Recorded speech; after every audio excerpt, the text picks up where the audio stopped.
I think it was a very difficult story to be told, and when we first started, I know that you're always going to get a mixed reaction to something of this nature.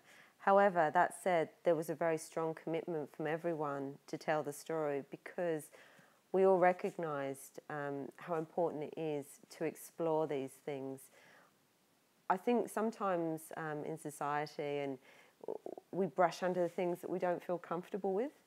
I think it's a very natural human trait, but when you actually give the ability to people to talk about these things, what happens is the dialogue that you create allows people to heal, allows closure, allows all kinds of things. And if you can deal with that in a way that is very sensitive and is also telling a story from the perspective of the individual who's dealing with these issues, I think it's an incredibly important angle to take.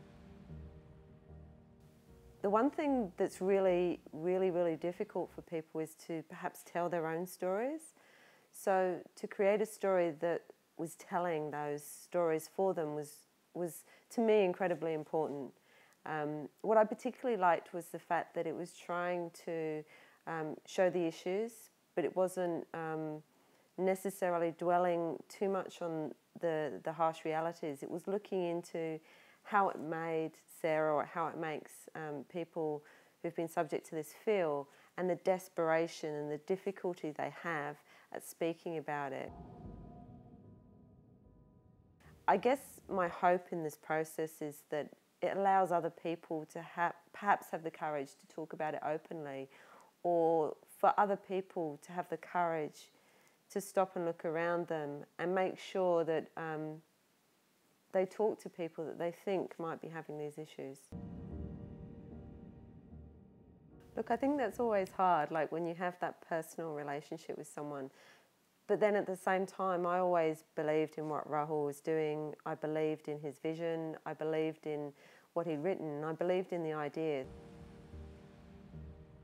The most challenging scene, without a doubt, was the final scene in the playground where we'd taken on board a couple of very ambitious camera angles, and we had a very long shot list for the day, and so we were always going to be up against it, and it was the most expensive shot as well as the most challenging that was at the end of the day.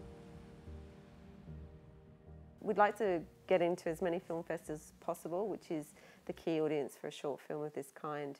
We've targeted very high-profile international film festivals as our first port of call. The material that we are covering obviously has some difficult themes, and as a result of that, some of the overseas and European markets are best suited to this content. But the reason we make this, and the reason we've continued being a production company, is to create content for Australia. So obviously the major film festivals within Australia will also be covering in the latter half of the year.